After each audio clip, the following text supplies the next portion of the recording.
En l'an de grâce 2018, le duc de Savoie créa, entre autres, son propre podcast. Celui-là même. Depuis, il perdure, traversant le temps comme une épée à deux mains traverse les côtes d'un pourceau. Car, fatigué d'entendre la même soupe servie, encore et encore par de vils faquins sur de fades et disgracieuses vidéos YouTube, il dut innover. Proposant sa parole, parfois grossière, parfois téméraire quelque peu, incisive mais toujours issue d'un vécu, le duc, sur un format plus ou moins long que lui seul décide, en tant que monarque, traite dans son infinie bonté d'une questionnette qui te taraude. Car il est comme ça, notre duc, humaniste, amoureux du vivant, la main sur le cœur, il veille sur son duché. Puisses-tu, ici, passer un bon moment assis en tailleur au coin du feu ou cavalant sur ton fidèle destrier vers de nouvelles aventures. Pose donc cette hallebarde, débarrasse-toi de ton home et nettoie les taches de sang de ce visiteur qui, troublant ta quiétude, s'est vu embrasser le mur afin de savourer pleinement la divine parole. Paix sur terre, mon ami, et allons-y!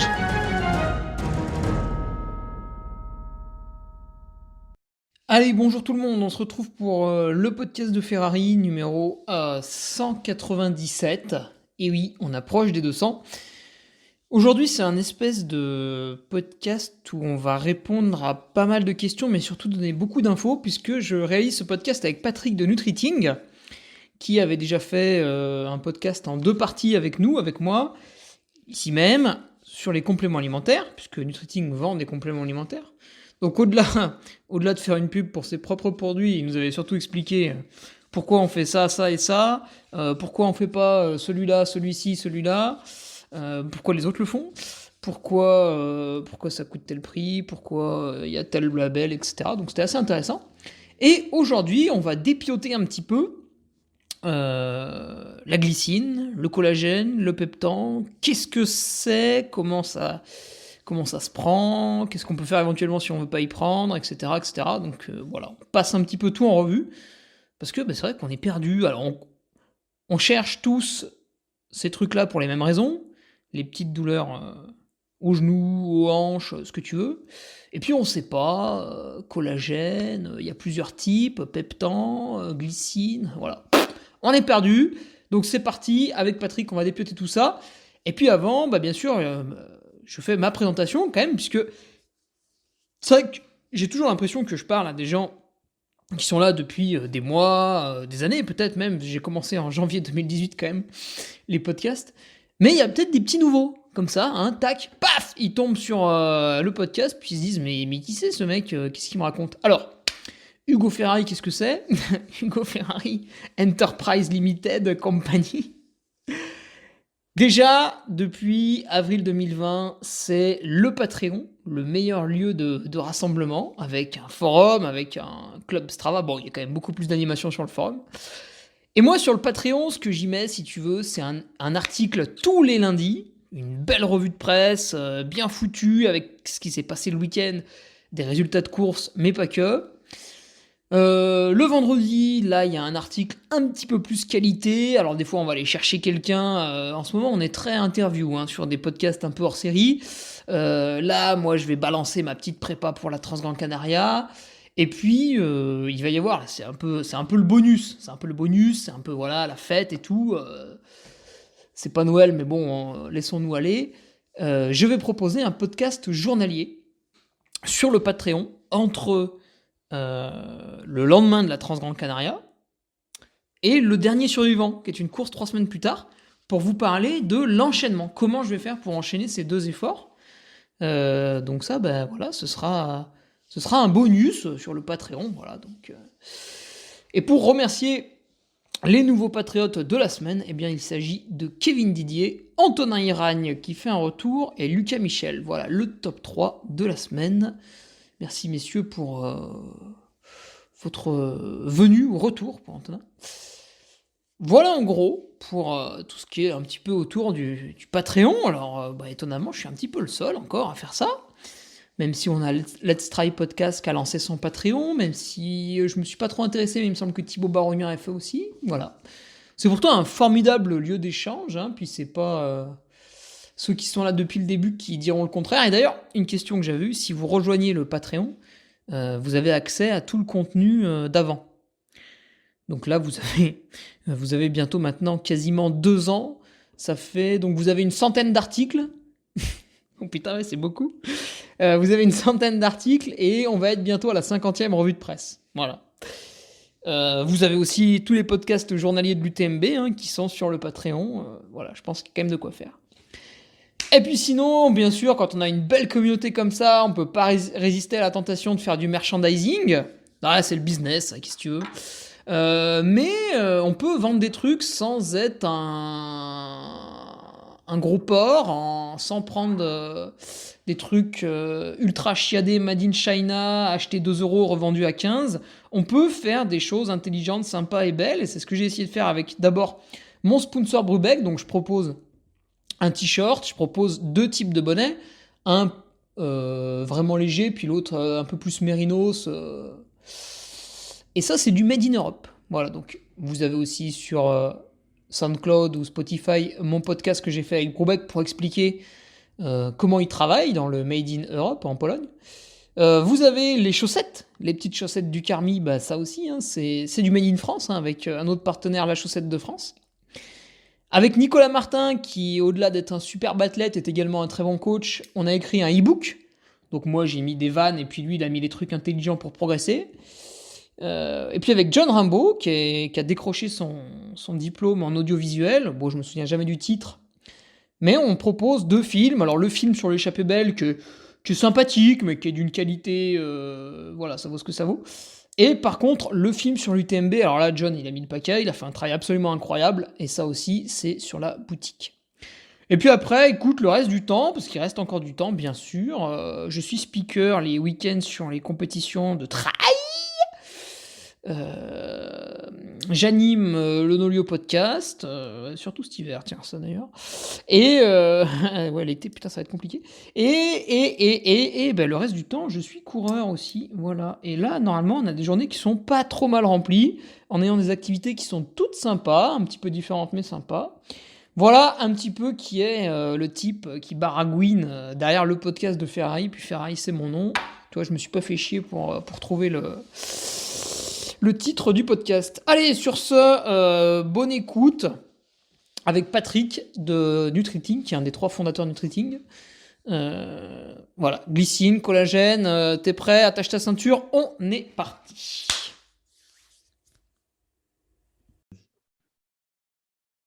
Allez, bonjour à tous, on se retrouve encore une fois avec Patrick de Nutriting. Alors, j'espère que vous avez pris à boire et à manger, parce qu'on y va pour un nouveau podcast. Salut Patrick, ça va? Salut Hugo, ça va et toi? Ouais, alors aujourd'hui, on va dépioter un petit peu un complément alimentaire, bon, a priori quand même santé, hein, pour aider, mais tu diras ça mieux que moi, pour aider à régénérer un peu le corps, les tendons, les tissus, tout ça, le collagène, mais il y a aussi du peptan, il y a aussi de la glycine. On a un petit peu l'impression que à chaque fois, c'est pour la même utilité. Donc, tu vas nous expliquer un petit peu ces 3 dénominations possibles, peut-être s'il y en a d'autres aussi, et puis à quoi ça sert, d'où ça vient, voilà, pour un petit moment. Oui, alors je vais quand Alors, même essayer de par quel morceau on commence? synthétiser exactement. À quel morceau on commence? Alors, le collagène, on va voilà, rapidement définir ce que c'est. C'est une protéine, c'est une famille de protéines. Voilà. Donc, tout le monde sait ce que c'est que des protéines jusqu'à maintenant. Et en gros, Ouais. c'est la protéine la plus abondante dans le corps humain et chez l'espèce animale. C'est quasiment... Enfin, tu vois, selon les organes, ça rentre à composition de 70 à plus de 80% de notre peau, de nos tendons, nos os, toutes nos cellules. Enfin, c'est absolument partout. Voilà. Et pourquoi c'est absolument partout? Parce que donc, c'est une protéine en forme d'hélice. C'est 3 longs brins, voilà. Et donc, ça donne la structure à peu près tout ce qu'il y a dans notre corps. Donc, voilà, la peau, j'ai déjà dit, les tendons, même les yeux, la cornée, enfin, le cartilage, absolument tout. Voilà, tout est fait de collagène, c'est ça qui crée la structure, en gros, pour faire simple. Et Et le collagène lui-même, en gros, donc comme c'est une protéine, c'est formé de plein d'acides aminés. Donc les acides aminés, c'est les composants fondamentaux des protéines. Et celui qui rentre majoritairement dans la composition du collagène, c'est la glycine. Donc la glycine, c'est à peu près 30% du collagène. Et environ, on dit que 15 à 30 autres pourcents, c'est deux acides aminés qui sont la proline et l'hydroxyproline. Donc c'est un acide aminé qui n'existe que dans le collagène. Voilà. Et les 30% restants, bah, c'est plein d'autres acides aminés. Voilà. Donc ça, c'est pour définir ce qu'est le collagène. Donc la glycine, bah, vous l'aurez compris, c'est un acide aminé et c'est l'acide aminé prépondérant dans le collagène. C'est pour ça que souvent, on a tendance à comparer les deux ou à se demander lequel des deux il faut prendre. Bon, Ah oui. on y reviendra plus tard, hein, mais là, je reste. Et le peptan, c'est un des nombreuses formes, entre guillemets, de collagène. Donc, grosso modo, le collagène, voilà, c'est une très grande protéine, très longue. Elle n'est pas digestible en l'état. Il faut la découper. Il y a plusieurs manières de le faire. Voilà. La meilleure manière, c'est ce qu'on appelle un hydrolysat enzymatique. Donc, on va prédigérer de manière enzymatique le collagène. On va le découper en petits bouts. Et ces petits bouts, c'est ce qu'on appelle des peptides. Donc, les peptides, c'est une agglomération de deux ou plusieurs acides aminés. Voilà, donc, en gros, l'acide aminé, c'est la base de la base, c'est une perle. Et puis, on va prendre un collier et puis on va faire un collier, un fil, et puis on va faire des colliers, quoi. Et quand on a deux ou trois petites perles, on appelle ça des peptides, des dipeptides, des tripeptides, etc. Et puis quand c'est suffisamment long, on commence à appeler ça une protéine. Voilà, je ne sais pas si c'est très clair. Voilà, donc ce collagène, on va le couper en petits peptides. On en parlera peut-être plus tard de pourquoi on fait ça. Et voilà, selon l'entreprise qui va faire ça, et selon son procédé, et selon tout un tas de choses, elle va un peu breveter ce truc-là. Donc, il y a le Pepta, il y a le Gélita, ou Gélitan, je ne sais plus. Il y a tout un tas d'autres. Ah, d'accord. Le Voilà. peptan, en fait, on a pris du collagène, on l'a travaillé et c'est devenu du peptan parce qu'on l'a travaillé de telle manière.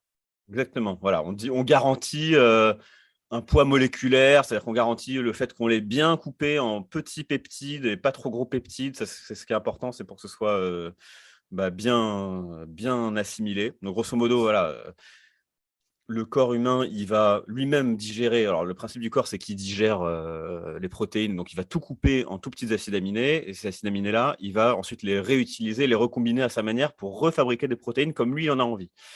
Voilà, le cas du collagène, c'est pareil, grosso modo, on va tout redécouper. Mais si on donne des peptides, les peptides arrivent à passer malgré tout dans le corps sans avoir besoin d'être redécoupés en acides aminés.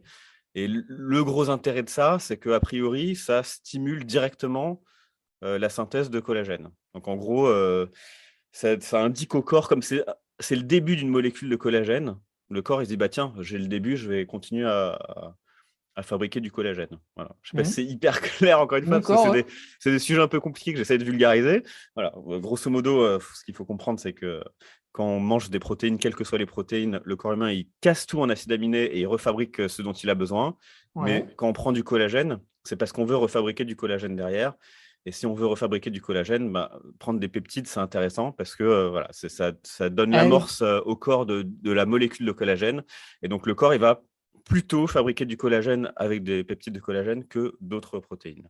En fait, tu le corromps un petit peu, ton corps. Tu lui dis, ouais, tiens, regarde, là, il y a un petit peu de collagène, tu veux pas en faire un peu plus du coup? Ouais, c'est un peu ça. C'est des mécanismes un peu complexes, mais oui, mais voilà, on lui donne une amorce et du coup, il se dit, bah tiens, je vais continuer. Voilà. D'accord. Et du coup, peptan égale collagène. Voilà, le peptan, c'est un type de collagène. C'est un peu comme avec la créatine, il y a plusieurs marques. Il y a Créapure qui est la plus connue, où ils vont te garantir une certaine pureté, etc. etc. La même chose pour le collagène. Il y a le peptan, il y a Gélita, il y en a plein d'autres, quoi. Donc, à partir du moment où c'est des peptides et où c'est un poids moléculaire bas, c'est-à-dire des petites peptides et pas des trop grosses molécules, après, tous les collagènes se valent plus ou moins. Voilà. Parce que souvent, dans les études, que ce soit Peptan, Gélita ou d'autres, les études sur lesquelles ils se basent, ce n'est pas forcément des études qui utilisent du Peptan ou du Gélita, c'est des études qui utilisent des peptides de collagène et parfois, ce n'est même pas mentionné quels peptides de collagène ils utilisent, quoi. Donc, voilà. On sait que le collagène, ça marche, on sait que les peptides de collagène, ça marche. Et après, à chacun son écurie, j'ai envie de dire, quoi. Mais par contre, du coup, bah, glycine, pas égal collagène. Non, donc glycine, c'est un tiers du collagène. Voilà. C'est un acide D'accord. aminé. Il y a voilà, tout un je sais pas, il y a une espèce de mode depuis aussi quelques années autour de la glycine. Je ne Ah, ça a un saurais petit dire. goût sucré, c'est bon, hein. Ouais, alors moi, je me suis jamais trop fait parce que c'est plus. Enfin, il y a un truc derrière, je sais pas, il y a un arrière-goût ou un après-goût qui reste en bouche à part ce goût sucré. Mais oui, c'est nettement meilleur que plein d'acides aminés qui ont des goûts hyper amers, impossibles à avaler, quoi. Et donc oui, la glycine, bah, c'est un acide aminé. Alors, à l'inverse du collagène, qui est d'origine animale et donc qu'il faut tirer d'animaux. Oui, Alors, forcément.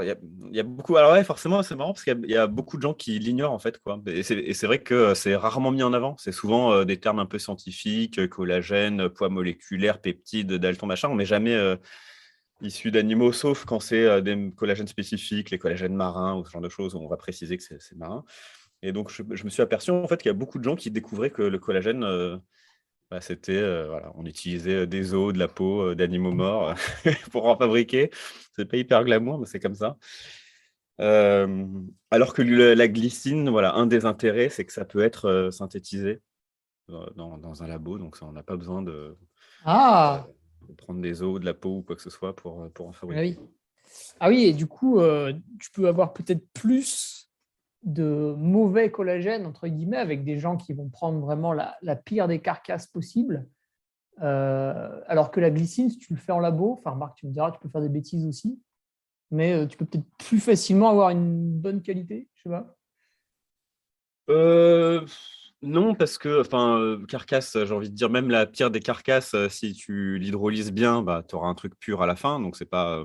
Ah oui. Voilà, je pense que c'est plus une question d'image, d'état d'esprit. C'est vrai que, voilà, se dire que ça vient d'animaux morts, bah, il y a voilà, des gens que ça rebute ou que ça peut poser problème. Ou même, voilà, si tu es végétarien, bah, c'est compliqué. Ou vegan, bah, tu peux pas prendre du collagène, en fait, par principe. Donc voilà, c'est surtout ça. Après, bon, ça fait partie, enfin, c'est toujours des trucs compliqués, quoi. C'est-à-dire que d'une certaine manière, c'est une valorisation d'un déchet. Voilà. On ne va pas tuer des animaux pour Ah fabriquer oui, du on ne le collagène. dit pas exprès. Ouais. Non. Et donc, On moi, l'a je trouve ça tué pour manger un peu de steak, exactement. un peu de ceci, un peu de cela. Voilà, Et c'est ça. derrière, toi, tu arrives, tu fais hop, hop, hop, je prends les restes, là, je vais faire un peu de collagène, moi. Exactement. Ouais. Ouais, et du coup, moi, je trouve ça plutôt bien, en fait, d'une manière générale, de valoriser les déchets, quoi, plutôt que de les jeter, les brûler ou en Hmm. faire je sais pas quoi, mais en faire quelque chose d'utile. Bah, c'est toujours. C'est vrai que les gens ont parfois l'impression que bah, si tu prends du collagène, tu vas favoriser l'industrie agroalimentaire, mais en fait, pas du tout. Tu fais que valoriser des déchets qui seraient créés de toute manière, quoi. Donc, Oui, parce qu'il y a quand même beaucoup plus de gens qui mangent de la viande que de gens qui se supplémentent en collagène. oui, oui, ah oui, ça c'est sûr, oui. Souvent, Ah tu ouais, vois, si je prends 20 de mes amis et que je leur pose la question, alors en plus, moi, c'est biaisé parce qu'il y en a quelques-uns qui se supplémentent quand même. Mais enfin, on est quand même plus sur des gens qui mangent de la viande que des gens qui se supplémentent certainement. en tout, ce qu'on. Mais alors, du coup, la glycine elle est peut-être plus glamour comme ça sur le papier à sa conception. Qu'en est-il de l'efficacité, Patrick? Si j'ai mal à un tendon, il faut que je m'oriente vers quoi? J'ai mal au genou, j'ai trop couru, qu'est-ce que je fais? Alors, en fait, voilà, donc ta question, j'imagine que c'est, enfin voilà, c'était, Tu vois, c'est le truc un peu, tu vois, les ça reste la pratiquants question de fond, qui. c'est est-ce que je prends de la glycine ou du collagène, quoi. Voilà, Mm. si je résume la question. Pour mieux me soigner. Voilà, et en fait, Ou en prévention. alors ça sera dans tous les cas, ça sera plutôt en prévention, hein, même Et si oui, ça, mais oh, ça, on oublie voilà. toujours. Ouais, on l'oublie toujours, c'est sûr. Mais le collagène, ça marche vraiment. Enfin, c'est des études qui sont faites sur un assez long terme. C'est minimum 8 semaines. Parfois, ça va jusqu'à beaucoup plus, Hmm. jusqu'à plusieurs mois, 6 mois, un an. Donc, c'est vraiment du long terme. Alors, en fait, la glycine et le collagène, souvent, on les oppose, entre guillemets. On dit est-ce qu'il vaut même prendre l'un ou l'autre? Et voilà, moi, j'ai deux réponses à donner à ça. La première, c'est que bah, c'est ce qu'on appelle un faux dilemme. C'est-à-dire que c'est pas nécessairement l'un ou l'autre. Voilà, ça peut très bien être les deux. C'est-à-dire qu'ils ne font pas exactement la même chose. La deuxième, c'est que si on doit en prendre qu'un, personnellement, bah, je préférerais prendre du collagène. Je dis pas ça parce que on en vend, mais pour la simple et bonne raison que qui peut le plus peut le moins. Donc, en gros, dans le collagène, il y a un tiers de glycine, ce qui veut dire que dans tous les cas, ça va monter le taux de glycine dans le corps et que tous les bienfaits qu'on attribue à la glycine, on les attribue au collagène. Et d'ailleurs, Mhm. c'est même plus que ça, c'est que souvent, moi j'ai lu des argumentaires pour la glycine, notamment en ce qui concerne la masse musculaire ou la fonte de la graisse, en disant la glycine, ça aide à maintenir la masse musculaire ou à faire fondre des graisses, les graisses abdominales.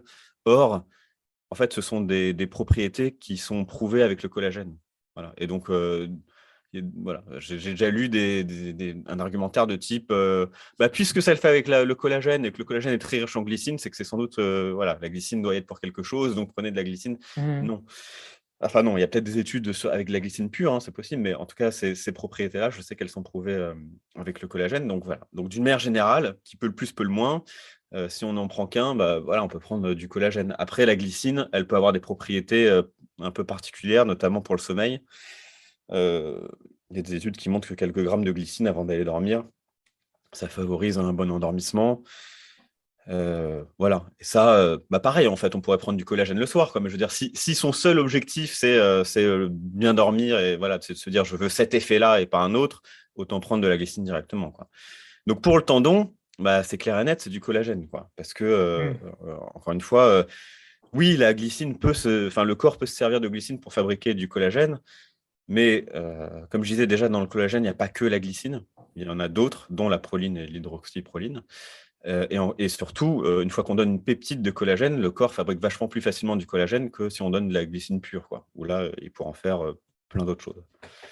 Voilà. Donc, si c'est pour. En fait, le collagène, voilà, il y a 4 grands domaines où il y a des preuves de très bonne qualité en termes dans les études. Il y a tout ce qui a trait à la peau. Donc, ça fait une meilleure peau, moins de rides, une peau plus hydratée, etc., etc. Il y a tout ce qui est le confort articulaire, donc les tendons, parce que, encore une fois, c'est une grosse partie des tendons, c'est du collagène. Il y a tout ce qui est donc préservation de la masse musculaire. Donc ça, c'est des études principalement chez des sujets âgés qui sont atteints de sarcopénie. La sarcopénie, c'est un truc dont on sera tous atteints à un certain âge, et on l'est déjà tous si on dépasse 25 ans, c'est le fait de perdre du muscle, quoi. C'est un truc complètement naturel. Quand on avance en âge, on perd du muscle. Et plus on avance, plus on en perd. Et en fait, voilà, il y a des études qui montrent que se supplémenter en collagène, ça aide à préserver la masse maigre et même à fabriquer du muscle si on fait du sport derrière. Et le dernier point, c'est évidemment la santé osseuse. Donc ça, c'est des études sur voilà, l'ostéopénie, l'ostéoporose, ce genre de choses. Et ça encore parce que l'os, c'est quasiment que du collagène, quoi. Donc voilà, je dirais que si ton intérêt, c'est un de ces 4 domaines-là, la peau, la santé articulaire, la santé osseuse et la préservation de ta masse musculaire, autant prendre du collagène directement.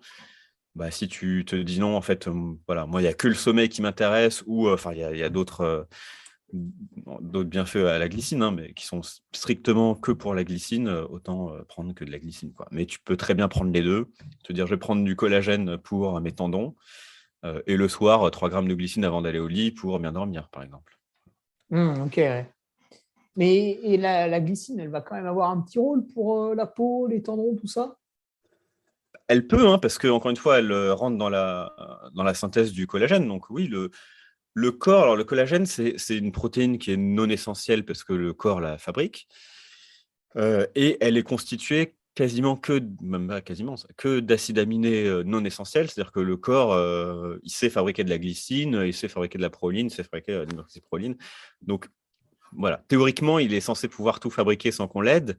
Dans les faits, c'est un peu plus compliqué. C'est pour ça qu'on se supplémente en l'un ou en l'autre. Donc oui, la glycine pourra, encore une fois, si on est végétarien ou végétalien et qu'on ne peut pas consommer de collagène, bah, la glycine, ça reste un bon moyen d'augmenter sans doute notre synthèse endogène de collagène, quoi. Ouais. On lui donne un des composants majeurs, quoi. Puis après, la glycine, ça sert à d'autres choses, hein. Ça sert à fabriquer de la créatine, ça sert à fabriquer, qu'est-ce que j'ai dit déjà, collagène, le glutathion, voilà. Je me disais qu'il y en avait un qui était important. Voilà, le glutathion, c'est c'est l'antioxydant roi du corps humain, et ça aussi, la glycine, ça rentre ça rentre dans la composition du glutathion. Donc voilà, ça peut être aussi intéressant de se supplémenter uniquement en glycine si on ne veut pas se prendre du collagène. Mais encore une fois, je pense que qui peut le plus peut le moins et que du coup, en prenant du collagène, bah, on va aussi fabriquer de la créatine, on va aussi fabriquer du glutathion, etc., etc.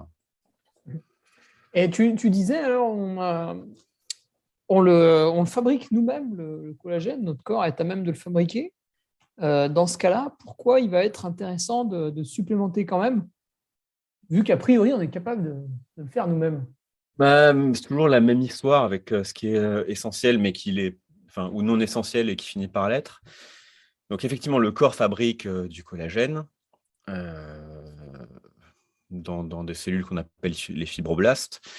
Donc déjà, le premier point, c'est qu'on en fabrique de moins en moins avec l'âge, comme tout. Et Ouais. notamment, on dit qu'à partir de 40 ans, on perd 1% de collagène par an. Et donc, bah, voilà, si on fait le Ah, calcul, on se rend. si ça marche comme la bourse avec les intérêts cumulés, ça part vite Exactement, en couille voilà, après, c'est hein. ça. C'est exactement ça. C'est que ça va très vite après. Voilà, donc effectivement, bah, le fait de vieillir, on commence à avoir des rides, on a la peau sèche, tout ça, bah, en fait, c'est le collagène qu'on fabrique moins et surtout qui, même si on le fabrique, on continue à le fabriquer un petit peu, il va être moins efficace, se mettre aux moins bons endroits, il va être moins élastique, etc.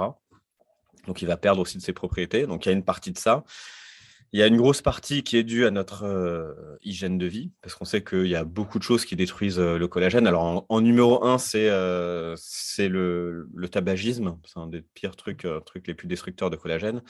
Il y a l'alcool, il y a le soleil. Voilà, il y a plein de facteurs comme ça, la pollution atmosphérique, qui altèrent aussi notre collagène. Et puis surtout, encore une fois, donc le collagène, on le fabrique à partir d'acides aminés dont aujourd'hui on ne mange plus, qu'on ne mange plus Hmm. beaucoup. Donc la glycine, la proline, l'oxyproline, ça se trouve, grosso modo, c'est ce qu'on, bah voilà, comme c'est dans la peau, bah, ça se trouve dans la peau. Bah, il y a peu de gens qui vont manger la peau des animaux. Ça se trouve dans les os. Il y a peu de gens qui vont manger la peau, les os. Ça se trouve dans les tendons, les cartilages. Ça se trouve aussi dans les abats. C'est des choses qu'on mange plus trop. Ça se trouve dans la Ah gélatine. oui. La gélatine, c'est une forme de collagène un peu dénaturée. Donc ça, les viandes gélatineuses, bah, on n'aime plus trop ça, quoi. Aujourd'hui, on aime du bon blanc de poulet ou un filet de bœuf bien maigre. Hmm. Donc effectivement, on n'a plus les précurseurs qui nous permettent de synthétiser le collagène, quoi. Ah oui, oui, moi je vois plus jeune, donc au courant de quasiment rien. Ma grand-mère nous sert le poulet. Bon, il faut savoir que là-bas, ils ne l'abattent pas eux-mêmes parce que c'est illégal, mais disons que le poulet vient de. Il a bien grandi, quoi. Il a une belle vie. C'est un beau poulet. Et à chaque fois, ben, je voulais prendre juste le blanc. Tu vois, même pas une cuisse, même pas une aile, vraiment juste beau morceau blanc, tranquille. Et mon grand-père, lui, vas-y, la peau, les os, il rognait tout, ça croquait sous la dent, etc. Et donc oui, ça, plus personne le fait, effectivement. C'est très rare. D'autant plus que peut-être si tu prends un poulet vraiment bas de gamme, une horreur au prix le moins cher possible en supermarché, peut-être que c'est pas la même qualité de collagène que tu vas recevoir en le mangeant. Encore une fois, ça, je ne sais pas, parce que je pense qu'il y a C'est dur à dire, ils n'ont pas dû faire des études Ouais, c'est comparatives du prix au kilo compliqué. du poulet. Non, mais tu vois, il y a eu des comparatifs parce qu'à une époque, on disait que la viande, enfin, on le dit toujours, hein, que la viande en plein air, elle est 100 fois mieux que de la viande issue d'élevage intensif. Voilà, et quand on rentre un peu dans les comparatifs, c'est pas si vrai que ça, en fait. C'est pas si vrai que ça se joue à la marge, ça se joue effectivement. Il y en a un qui va avoir un peu plus d'oméga 3, mais bon, pour peu qu'on mange des morceaux sans graisse, vu que les oméga 3, c'est des graisses, bah, ça va pas tellement jouer. Donc c'est compliqué, quoi. Voilà, je sais qu'on a cette espèce de fantasme de tout ce qui est élevé en plein air, à manger de l'herbe, bah, c'est forcément mieux pour la santé. Voilà, c'est pas forcément aussi simple que ça, quoi. Après, c'est sûr que Mm. pour le bien-être animal et pour plein d'autres raisons, c'est préférable, hein. Je suis pas en train de dire vive l'élevage intensif, hein, loin de là, hein. Mais voilà, c'est toujours des sujets un peu complexes, hein. Pour certains trucs, ce type les œufs, oui, parce que dans les œufs, il y a beaucoup de graisse. Donc, effectivement, les œufs en plein air, on sait qu'ils sont beaucoup plus riches en oméga 3. On sait que le ratio oméga 3 oméga 6 est bien meilleur. Donc, voilà, il y a des trucs pour lesquels ça va beaucoup plus jouer que pour d'autres. Bon, pour un poulet, Ouais. honnêtement, je ne sais pas. Ce collagène, on recommande de le prendre pendant les repas. Ça, c'est pourquoi? Quand tu dis on, c'est un on général ou Euh, c'est nous ou Bah, c'est peut-être vous aussi, non? Mais souvent, c'est marqué avec les repas. Attends, je vérifie. Si je vais sur le Non, mais site Nutriting. non, mais c'était juste pour demander si c'était un truc que, je sais pas, que tu as lu. Moi, sur les autres sites concurrents dont on parlera, à chaque fois, j'avais lu à prendre pendant les repas. D'accord. Alors, Et alors, du- attends, parce que j'ai eu plusieurs sons de cloche aussi. J'avais un nutritionniste qui m'avait dit de prendre un petit peu avant le repas. Donc voilà, est-ce que pour pas que ça se fasse bousiller par le bol alimentaire, apparemment. Et vous, vous avez choisi quelle option? Je suis en train alors, d'essayer de de mémoire, mais là, tu me poses une colle. Mais alors, si j'ai de mémoire, je pense pas qu'on ait dit pendant les repas, mais c'est possible qu'on l'ait dit parce que par principe, bah, c'est toujours mieux de prendre les trucs pendant les repas parce qu'effectivement, c'est comme on dit, il y a toujours une synergie avec les autres éléments. Là, je pense pas qu'il y ait vraiment de raison pour laquelle il faille prendre du collagène pendant les repas. Euh, c'est quelque chose qui se digère très bien et surtout qui s'assimile très bien et qui ne pose aucun problème digestif. Voilà. Contrairement à la glycine, je sais que par exemple la glycine, voilà, ça peut être un des arguments. La glycine, ça peut causer des soucis digestifs chez certaines personnes qui sont sensibles. Ah ouais. Ouais. Le collagène, non. Voilà, donc ça peut, enfin voilà, c'est rare, mais ça arrive et j'en connais. Effectivement, Euh, vous ne le recommandez pas forcément au repas. bon, bah, ça me rassure. C'est cohérent avec. Non, voilà, je pense qu'il n'y a pas de raison particulière. Et encore une fois, les études qui ont été faites dessus, bah, c'était pas pris pendant leur repas.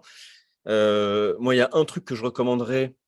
Ça ne doit pas être dans la fiche, mais c'est un truc particulier. Et voilà, c'est si jamais pour quelqu'un qui prend du collagène pour les tendons, parce qu'il a des tendons abîmés ou une tendinite, ce genre de choses, il y a une étude qui a été faite, alors c'était sur de la gélatine, qui montrait qu'en gros, bah, c'était mieux de le prendre avant l'effort. Voilà. Et pour la simple et bonne raison qu'en fait, le problème des tendons, c'est que c'est très peu innervé. Donc, il y a très peu Ouais. d'éléments nutritifs qui arrivent dans les tendons. Mais que l'effort, bah, c'est le moment où le tendon est le plus innervé. Il y a Ah oui, tu l'utilises, il un chauffe. afflux Ouais. massif, ouais, il y a un afflux assez massif de sang vers les tendons pendant l'effort, nécessairement. Et que du coup, bah, D'accord. en fait, avoir du collagène à ce moment-là, dans le sang, bah, en fait, ça permet d'augmenter la synthèse de Ouais. collagène dans les tendons. Ouais, tu vas arriver à plus l'amener vers là où tu as mal, en fait, vers ton tendon. Exactement. Ouais, Tandis tout que à tu fait. le prendrais avant de te coucher le soir, peut-être qu'il n'irait pas trop vers le tendon, Voilà. malheureusement. Donc, si Ah ton ouais. but, c'est le tendon, bah, prends ton collagène 20 minutes. Alors, l'étude en question, enfin, voilà, on pourra la donner, c'était 15 grammes de gélatine. Donc, ça n'a pas été fait avec du collagène. On imagine qu'avec du collagène, ce serait strictement la même chose. Encore une fois, la gélatine, c'est une version un peu dénaturée du collagène. Il y avait un peu de vitamine C avec. Bon, on ne sait pas si c'est vraiment nécessaire ou pas. Ça ne peut pas faire de mal dans tous les cas. Mais voilà, ce serait le seul conseil que je donnerais de prise un peu particulière de collagène. Sinon, à n'importe quel moment, ça fera son job, quoi. D'accord, ouais. Et tu ne penses pas quand même qu'avec un repas, c'est peut-être mieux parce qu'il y a les protéines du repas aussi qui viennent se mélanger?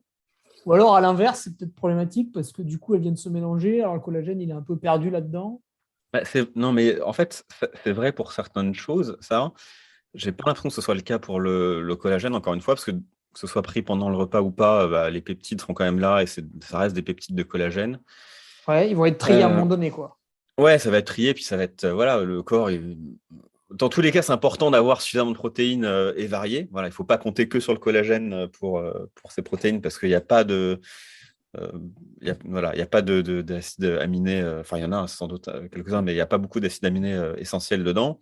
Notamment, je crois qu'il ne doit pas y avoir de tryptophane, je crois, ou je ne sais plus. Oui, puis ils sont de mauvaise qualité, entre guillemets, non? Puisque, ils sont issus d'un animal mort, par exemple.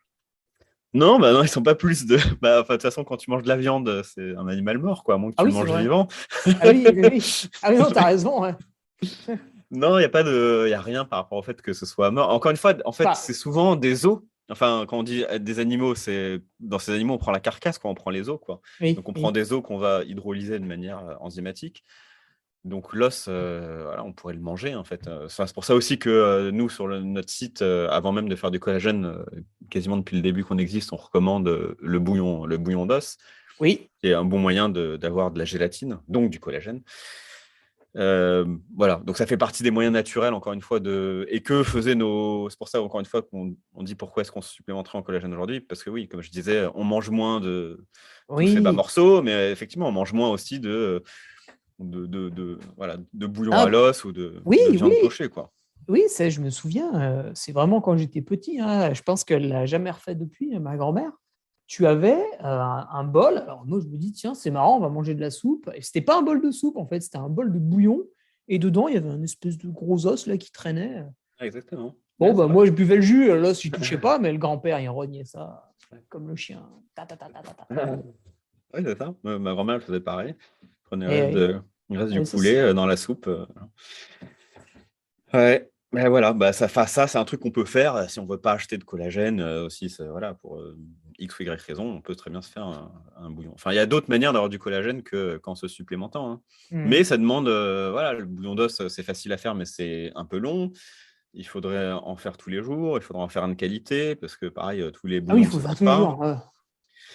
Bah, tous les jours, ça dépend, oui. Alors, les études sur le collagène, grosso modo, c'est des doses qui vont de 2,5 grammes par jour à 15 grammes, voire plus, Mhm. quoi. Mais la grande majorité des études, c'est 10 à 15 grammes. Et les trucs les plus sympas et plus importants, c'est entre 10 à 15 grammes. Voilà, donc c'est vrai que nous, on recommande entre 10 et 15 grammes de collagène. Et voilà, 10 et 15 grammes, pour avoir 10 et 15 grammes de collagène dans un bouillon, bah, faut que ce soit un super bouillon de qualité, quoi. Il y a eu une comparaison de collagène, alors de bouillon. Il y a des marques maintenant, enfin aux États-Unis, c'est vachement à la mode le bouillon à l'os. Et du coup, il y a plein de marques qui en font, soit en déshydraté, soit en brique. Tu t'achètes et puis tu as ton bouillon directement. Et puis, Mhm. il y a eu un comparatif pour regarder combien il y avait de gélatine vraiment dedans. Et ça allait du simple à 5 fois plus. Donc, ça allait donc dans un bol de 250 millilitres. Voilà, c'est un petit bol, quoi. Enfin, un petit verre, c'est un verre moyen. Ça allait grosso modo de à peu près 2 grammes, 2 grammes et demi de gélatine à 11-12 grammes, je ne sais plus. Enfin, voilà, dans cet ordre-là, en tout cas. Donc, pareil, c'est hyper compliqué de savoir exactement combien tu as de collagène dans ton bouillon à l'os. Ça dépend comment tu le fais, combien de temps tu le laisses dedans. Bon, ça dépend de plein de paramètres, quoi. Mais donc, même dans le meilleur des cas, en imaginant qu'il y ait 12 grammes, bah, ça voudrait dire qu'il faudrait un bol tous les jours, quoi. Voilà. Ouais, Moi, c'est ce que ce je qui est faisais, énorme hein. hein, en termes de logistique. Bah, quand tu fais du bouillon, tu en fais beaucoup, quoi. Voilà, moi, quand j'en fais Ouais. très régulièrement, et voilà, il faut être organisé. Moi, c'est le dimanche, midi, on mange notre poulet rôti en famille. À la suite de ça, je fais un bouillon et ça me tient la semaine. Voilà, à raison effectivement d'un bol par jour. Moi, j'aime bien boire mon bol de bouillon. C'est un bon goût, c'est sympa en plus, quoi. Enfin, quand on s'y fait voilà, Mhm. dans la journée, voilà, en lieu de tisane, de thé, bah, voilà, franchement, c'est bon. Et ça tient la semaine. Mais effectivement, ça voudrait dire que tous les dimanches, tu t'astreins à te faire ton bouillon de volaille, quoi. C'est faisable, hein, encore une fois, c'est pas impossible, hein. On peut très bien se Ouais. passer de glycine ou de collagène en poudre, hein. Ouais, bah après, quand j'avais un emploi salarié, c'est vrai que le dimanche, il y avait 2 heures qui étaient consacrées à la cuisine pour faire les tupperwares pour la semaine. Ouais. Et il faut rajouter le bouillon, quoi, encore. Ouais, bah alors, tu vois, aux États-Unis, pareil, comme le bouillon est hyper à la mode, ils Ah utilisent, et ouais? ça c'est hyper pratique, ouais, ça va vachement à la mode. Ils utilisent des cocottes minutes, tu sais, électriques. Voilà. Là-bas, c'est l'Instant Pot, c'est le roi, et puis il y en a eu d'autres déclinaisons depuis, on commence à en faire en France. Ça, c'est hyper pratique. Voilà. Et ça, en gros, tu mets ta carcasse dedans, tu mets des restes de légumes pour donner un peu de goût, puis Hmm. des minéraux, du potassium, ce genre de choses. Tu mouilles à hauteur, quoi, et puis tu le branches et tu le laisses 2 heures tout seul. Enfin, il n'y a rien à faire, quoi. Après, il y a juste Ah besoin ouais? de. Tu filtres le truc et tu as ton bouillon, quoi. Voilà. Donc, ça, c'est rapide, c'est efficace, ça Ah, marche il est pas bien. mal ça. Ouais. Donc, bon. D'accord. Voilà, il y a des moyens de s'organiser, quoi, si on veut. Après, voilà, je sais que c'est compliqué. Il y a plein de gens qui vont se dire, oh là, faire du bouillon, machin, et en plus toutes les semaines, on laisse tomber. Donc voilà, dans ce cas-là, Et oui, il faut encore que tu ailles trouver ta carcasse. bah, nous, c'est du poulet rôti, quoi. Je mange, Ah, voilà, d'accord, ouais, le midi, tu manges ton poulet rôti voilà, midi, tu et manges tout ton ce qui poulet reste, rôti. tu mets dans le bouillon. Voilà, tous les os, enfin, s'il te reste du poulet, bah, t'enlèves la viande que tu gardes pour plus tard, hein, mais nous, on est une famille de 5, donc il reste rien. En général, Oui, oui, oui, on oui. fait même deux poulets. Mais oui, sinon, tu prends ta carcasse, tous tes os que tu. Enfin, t'enlèves, mais tu gardes la peau, sauf si tu la manges. Alors, idéalement, il faut la manger, la peau, parce qu'il y a plein de collagène dedans. Mais pour ceux qui n'aiment pas manger la peau, bah, tu la mets dans ton bouillon, quoi. Mhm. Voilà. Ah, c'est marrant, tu vois, ça, c'est comme le chocolat noir, comme le vin. Bah, je me suis mis à manger la peau du poulet plus tard, alors que petit, c'était répugnant, quoi.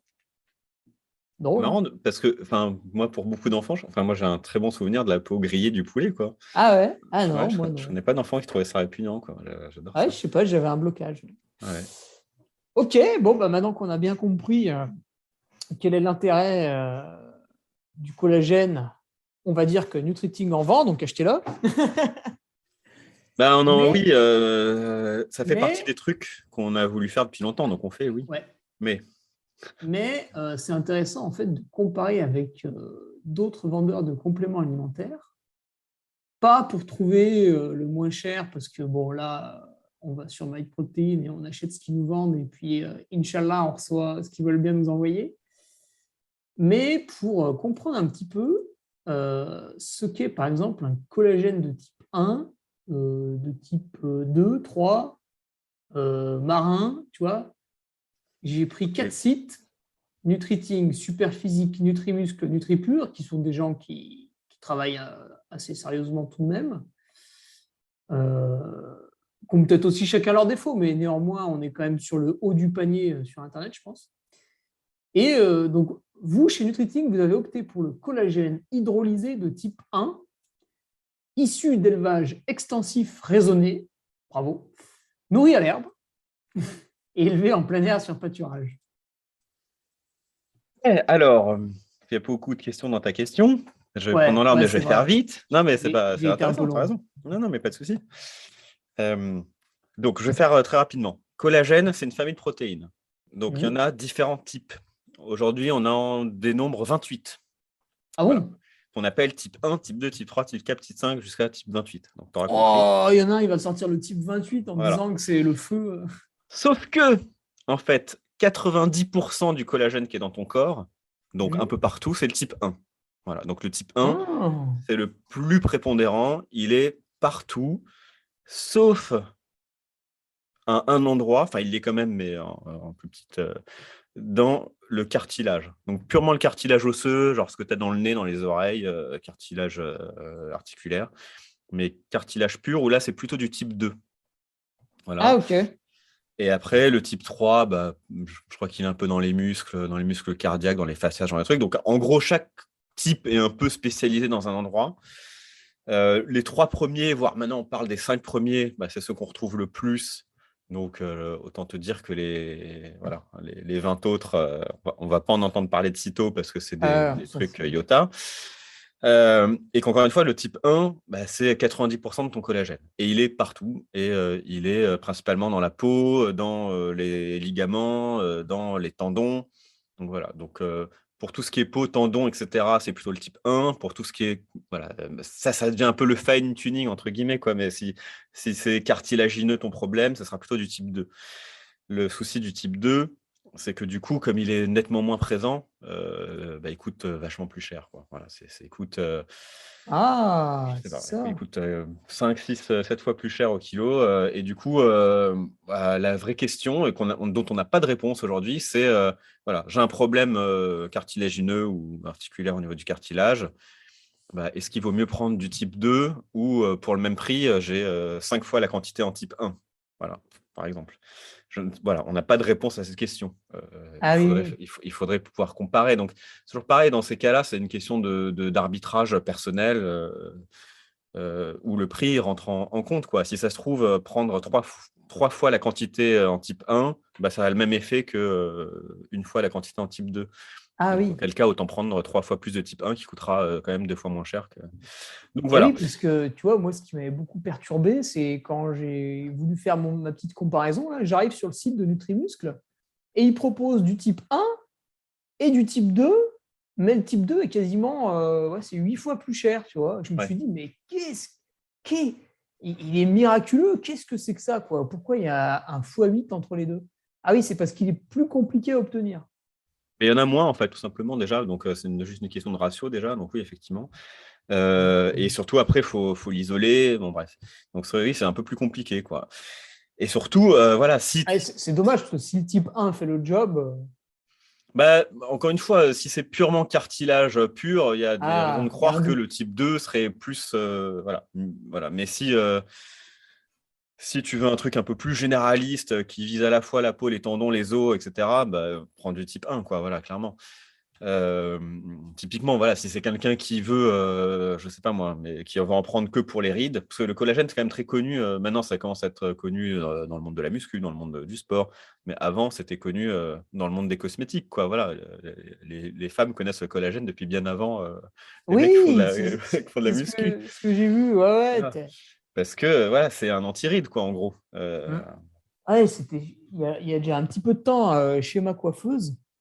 Elle avait une crème pour le visage au collagène, tu vois. Ouais. Et je lui dis, ah, c'est marrant, moi, j'en prends pour le sport et tout. Ah, vous aussi, vous vous y êtes mis, tu vois. Je lui dis ça comme ça. Et elle me dit, bah non, c'est hyper vieux. Enfin, Ouais, ouais. Effectivement. pour elle, ça avait toujours existé, tu vois. Ouais, ouais. Alors pour moi, c'était la découverte de l'année d'avant. Non, mais c'est ça, ouais, c'est très en vogue voilà, chez les femmes, mais surtout pour des questions cosmétiques, quoi, pour des questions de rides, de peau, d'hydratation, etc. Et auquel cas, bah, dans ce cas-là, par exemple, aucun intérêt de prendre du type 2, puisque là, il n'y en a pas dans la peau. Donc, Ah oui, le type 2 n'aurait aucun intérêt. Donc, voilà, je d'accord. pense que le type 2, il est vraiment très spécifique si on a des problèmes articulaires liés au cartilage. Ouais. Si on a des problèmes articulaires liés au tendon, bah, j'aurais tendance à dire que c'est plutôt le type 1. Et si on a tout le reste, c'est plutôt le type 1. Voilà. Donc ça peut être intéressant, je ne sais pas. Il faudrait attendre de voir des études. Il faudrait voir si comparativement au prix, c'est intéressant ou pas. Voilà, je ne pourrais dire. Donc nous, effectivement, on a Hmm. choisi du type 1 parce que c'est 90%, c'est le plus commun, c'est le plus généraliste, etc. Ensuite, collagène marin, pas marin, bovin, etc. Ah Bon, oui. ça, grosso modo, une fois que c'est découpé en peptides, il n'y a pas une énorme différence. Ça reste des peptides. En gros, le Hmm. peptide, c'est 3 acides aminés. Et sur les 3, c'est souvent glycine, proline et quelque chose d'autre, ou glycine, hydroxyproline et quelque chose d'autre. Que ce soit du marin ou du bovin, c'est à peu près la même chose. Peut-être qu'ils ont des subtiles différences entre l'un et deux. Sincèrement, je ne sais pas. Voilà, je pense aussi que c'est une question de préférence. Voilà, je sais que moi, il y a des gens qui préfèrent prendre du marin parce que c'est toujours pareil, en fait. Tuer des poissons, ou en tout cas, je sais pas, la pêche, ça a toujours une meilleure image que l'élevage industriel, ou non d'ailleurs, de bovins. Voilà. Il y a des gens qui, d'ailleurs, on est plus facilement pesco-végétarien que omnivore, quoi. Quand on passe, genre, on abandonne plus facilement la viande, mais on continue de manger du poisson. Voilà, pour être plus clair. Donc voilà, il y a peut-être des gens qui vont préférer le magnésium marin parce que ça, le magnésium, oula, le collagène marin, parce que ça les dérange pas, voilà, de tuer des poissons pour ça, alors que ça va plus les déranger de se dire non, on tue des vaches, même si encore une fois, on ne les tue pas dans ce but-là. Donc ça, je Et pense que c'est une question de préférence personnelle. Je ne sais pas s'il y a vraiment des différences physiologiques et fonctionnelles. d'accord. Voilà. Et Et pour finir, voilà, nous, effectivement, donc je pense que voilà, chaque marque, moi je ne vais pas rentrer dans le détail des marques, mais chaque marque va vendre un peu son truc en disant bah, nous, on a choisi telle écurie, nous, on a fait du peptan, nous, c'est du gélitane, nous, c'est du machin, nous, c'est du marin, nous, c'est du. Voilà. Il y en a qui disent on a du type 1 et 2, mais en fait, quand on regarde à la loupe, bah, le type 2, il y en a à peine 5% dedans. Donc voilà, c'est histoire de dire on a des 2, mais en fait, il n'y a quasiment pas de type 2. ah Donc oui, ça aussi, il faut faire attention. Voilà, donc chacun va essayer de vendre sa sauce et chacun se différencie comme il peut et il veut. Nous, ça a longtemps fait débat en interne, notamment, voilà, effectivement, quand on a pris conscience, enfin en tout cas, voilà, que bah oui, c'était issu de l'industrie bovin, hein, grosso modo. Et on s'est dit voilà, qu'on se sentait mieux avec notre conscience si c'était des animaux élevés en plein air, sur pâturage, nourris à l'herbe, etc., etc. Donc au début, on s'est mhm. dit bah, on va faire ça. Voilà. Et on s'est rendu compte que c'était Ça, hyper, hyper, hyper compliqué à trouver. Donc on a fini par trouver. oui, parce que oui, vous avez trouvé. Hein. On a trouvé, mais voilà, le, j'ai le mot qui me vient en anglais, mais je ne vais pas jouer mon Jean-Claude Van Damme. L'inconvénient, c'est que on a trouvé au Brésil, voilà, pas en France. Ce Ah, qui est attends, dommage. Ce pourquoi qui est ils ont. dommage. Ouais, mais enfin, ça reste de l'élevage extensif en plein air, raisonné. On a absolument toutes les garanties et tous les labels là-dessus, y a aucun problème. En France, ça se fait pas parce qu'encore une fois, je pense qu'en France, on n'a pas. Il y a un vrai Eh savoir-faire oui, déjà pour faire du mais collagène qu'on n'a pas développé en France, et ce qui est dommage parce qu'en France, des élevages extensifs, on en a plein. Mais oui. c'est souvent des trop petits cheptels, quoi. Donc, il n'y a pas suffisamment de matière si on veut assurer une production, une assez grosse production. Enfin, voilà. Nous, on a vraiment cherché très, très longtemps en France. On n'a pas trouvé. Oui, tandis que le Brésil, non seulement il est déjà beaucoup plus grand que la France, mais là-bas, ils ont une culture de la viande qui est peut-être un peu plus. Bah, justement, ils ont une culture de la viande, grosso modo, en plus, où ils déforestent beaucoup. Ça, c'est connu. Oui, Euh, et donc, voilà, ils ont une culture de la viande industrielle. Et donc, quelque part, nous, on est aussi content de participer à l'inverse, quoi, qui est de promouvoir l'élevage sur prairie. Donc, voilà, encore une fois, c'est plutôt cool, quoi. Euh, en tout cas, de notre point de vue, quoi. Voilà, moi, je trouve ça Hmm. chouette. Et effectivement, en France, on est les seuls à le faire, à ma connaissance. Voilà, à faire de l'élevage issu d'élevage en plein air. Et encore une fois, je pense que beaucoup de vendeurs de collagène, alors je vais pas faire de procès d'intention, mais je pense que beaucoup ne mettent pas en avant le fait que c'est issu d'un élevage de bœuf, quoi. Donc, les gens le découvrent. Nous, en fait, les gens ont découvert parce qu'on indique clairement issu d'un élevage extensif nourri à l'herbe, élevé Ah oui. sur pâturage. Du coup, des gens disent, attends, ça vient du bœuf, le collagène? Bah oui. Voilà. Et Ah il y en a qui nous merde! disent, ouais, mais il y en a qui nous disent, mais moi, ça fait 10 ans que j'en prends chez Intel, chez machin et chez machine, j'étais pas au courant, quoi. Voilà, je me dis, Eh bah, c'est oui, eh marrant. oui.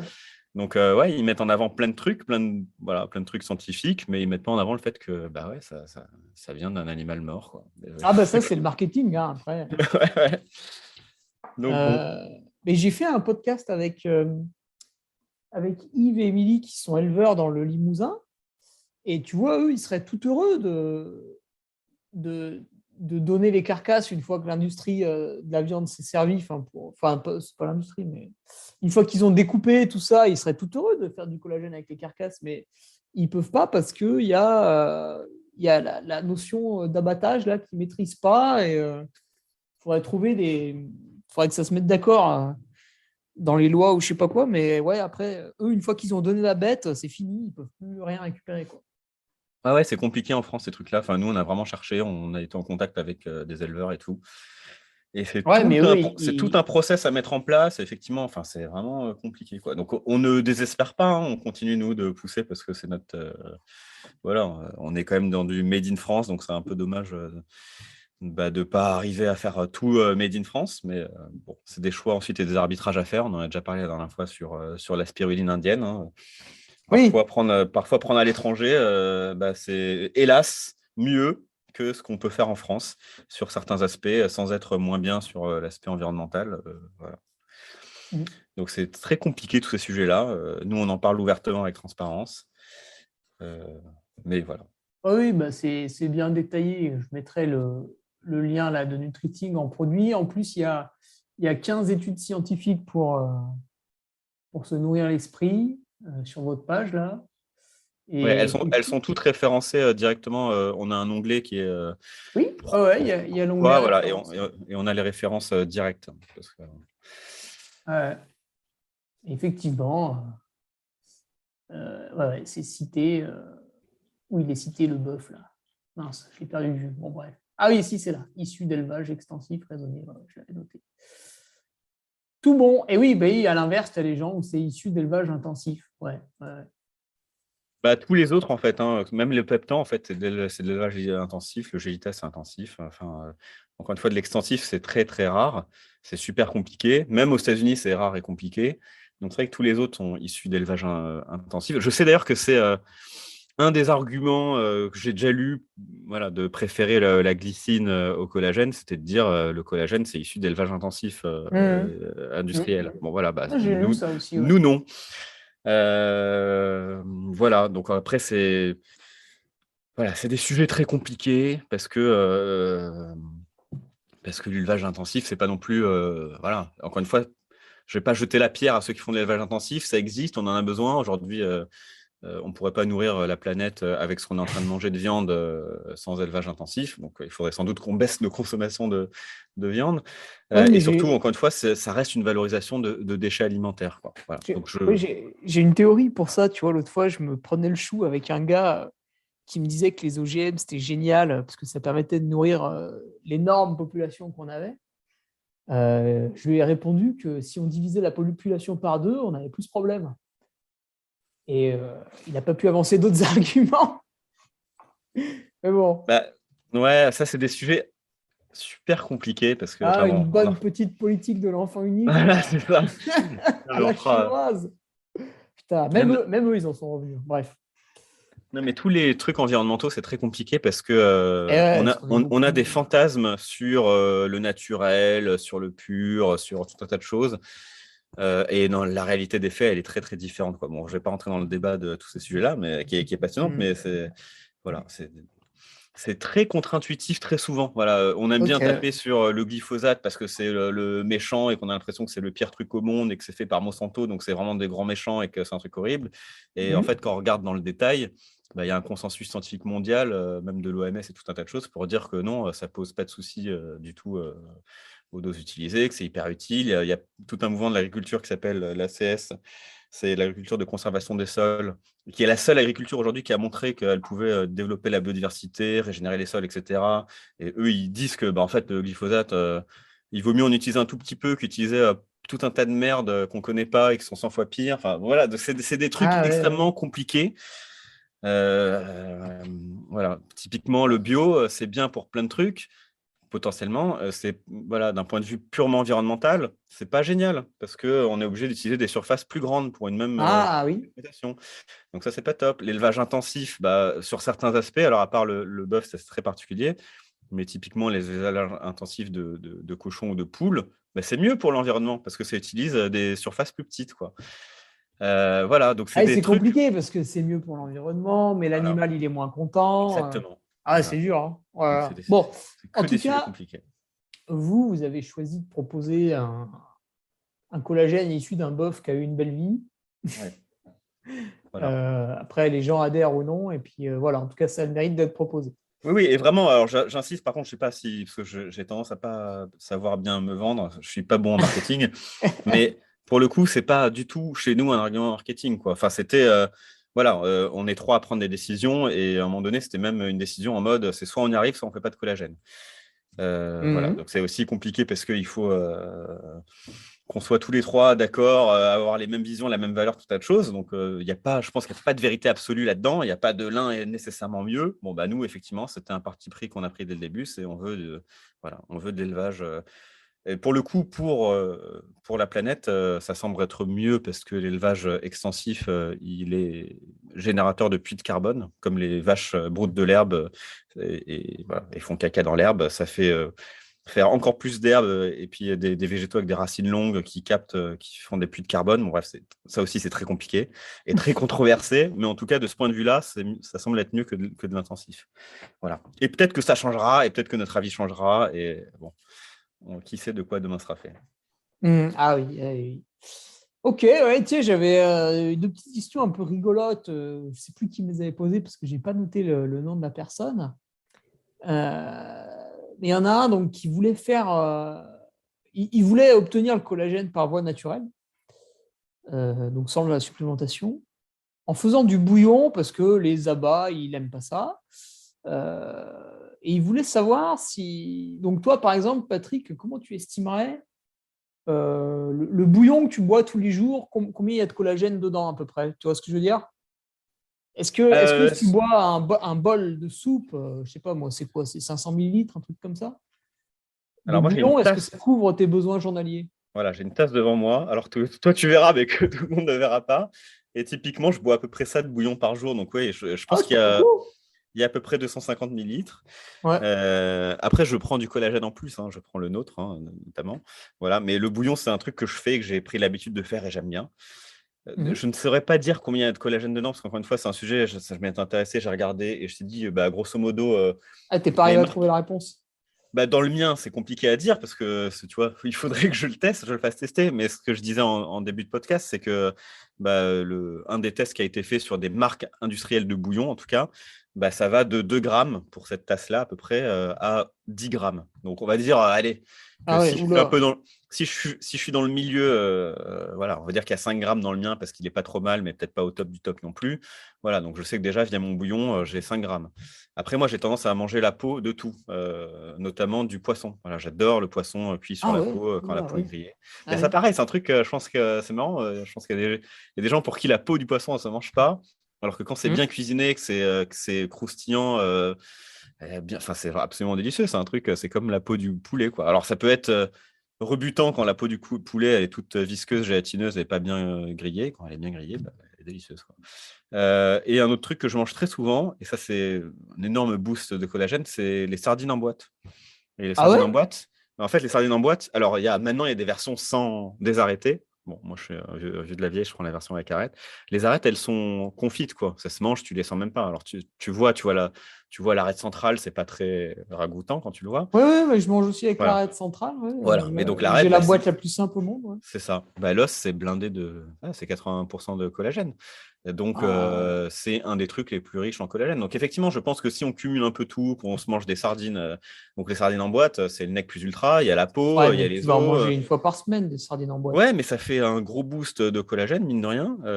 Voilà, tu en manges une fois par semaine, tu prends un bouillon de temps en temps, et puis le reste du temps, tu prends pas que de la viande 100% pure bœuf avec 0% de matière grasse. Et je pense que ça le fait en fait. Et encore une Ouais. fois, ça Ouais, dépend ou aussi de alors, ton hygiène de vie, quoi. ouais. Si tu fumes pas, que tu bois pas, que tu fais du sport, que tu dors bien, bah, il n'y a pas nécessairement besoin non plus de se supplémenter en collagène, quoi. Ouais, mais là, on s'adresse aux sportifs chevronnés. Ouais, mais les sportifs chevronnés, je te dis, enfin voilà, moi je serais eux, je prendrais du collagène. Et ça, moi je l'ai toujours fait même avant de vendre le nôtre. Toujours pris du collagène avant mon sport. Enfin, toujours non, je le fais depuis que j'ai mal. Voilà, donc hélas. Ah oui, Mais, eh oui. Ah bah, mais tu vois, hein, ça donne de leçons. Mais... bah ouais, mais en même temps, enfin moi voilà, je suis un vieux de la vieille quoi, donc j'ai commencé il y a longtemps. Le collagène, ça n'existait pas encore, c'était pas encore Hmm. vraiment à la mode. Et cette histoire de prendre du collagène avant l'effort, c'est une étude hyper récente. Je sais pas de quand elle date, mais elle doit dater genre, je sais pas, 2017, Ouais, 18, un mais truc comme ça. Donc elle se comprend en tout cas. ouais. Donc voilà, c'est un truc que j'ai fait sur le tard malheureusement, mais effectivement, je pense que je conseillerais à tous les sportifs, bah voilà, par exemple, un truc sympa, le collagène, ça se dissout très bien dans un liquide chaud. Donc moi, j'aime bien le prendre dans mon café. Et ben, Ah ouais? il y a rien de meilleur comme ouais. Et en plus, ça a vraiment pas trop de goût quoi dans le café. Ça a un très léger goût, presque comme si on rajoutait un peu de lait quoi, une noix de lait dedans un peu. Mais moi, je me fais un café long avant le sport. Je mets mon collagène dedans. Et voilà, bah, c'est le meilleur boisson avant le sport. La caféine qui est un bon booster, le collagène pour les tendons. Et voilà, je roule ma poule quoi. D'accord. Voilà. Et j'avais noté une autre petite question, mais je pense pas que tu puisses y répondre non plus. C'était quelle est la capacité de synthèse du collagène chez l'homme sans se supplémenter? Tu vois, la personne supposait qu'avec tous les mètres carrés de peau qu'on avait sur le corps, on était quand même à même de le faire nous-mêmes. Peut-être tu y as un petit peu répondu tout à l'heure en disant que bah, plus on vieillissait, moins on en était capable. Voilà, je ne sais pas combien on en fabrique par jour. Ouais. Voilà, Mais en ce qui est termes sûr, c'est de. qu'au bout d'un moment, ça se dégrade, quoi. Voilà, ce qui est sûr, c'est qu'au bout d'un moment, ça se dégrade. Ce qui est sûr, c'est qu'aujourd'hui, d'une manière générale, on mange moins. Enfin, on mange des choses qui nous permettent moins d'en fabriquer qu'avant. Voilà, notre consommation, elle a changé. Donc, si on mange à la manière de nos grands-parents, après, je ne veux pas rentrer dans le mythe de c'était mieux avant, machin, mais voilà, si on mange des soupes où on met des os, voilà, on en revient toujours à la même chose. Bah oui, on va en fabriquer de manière naturelle, sans aucun problème. Aujourd'hui, où on mange principalement des trucs voilà, sans un pet de graisse, où on fait gaffe un peu à tout ce qu'on mange, bah, malheureusement, effectivement, on va manquer de glycine, on va manquer de proline, on va manquer de plein de trucs qui nous permettent d'en fabriquer, quoi. Voilà, c'est tout ce que je peux. En tout cas, voilà, c'est une bonne question, mais la vraie question, c'est est-ce que en prendre du collagène, c'est utile ou pas? Est-ce que ça nous fait du bien ou pas? Voilà. Et c'est là que les études, bah, c'est ce qu'elles regardent, quoi. Les études, elles vont prendre des gens normaux comme toi et moi. Les études sur, que ce soit sur la musculation ou sur les articulations, c'est des études sur des athlètes.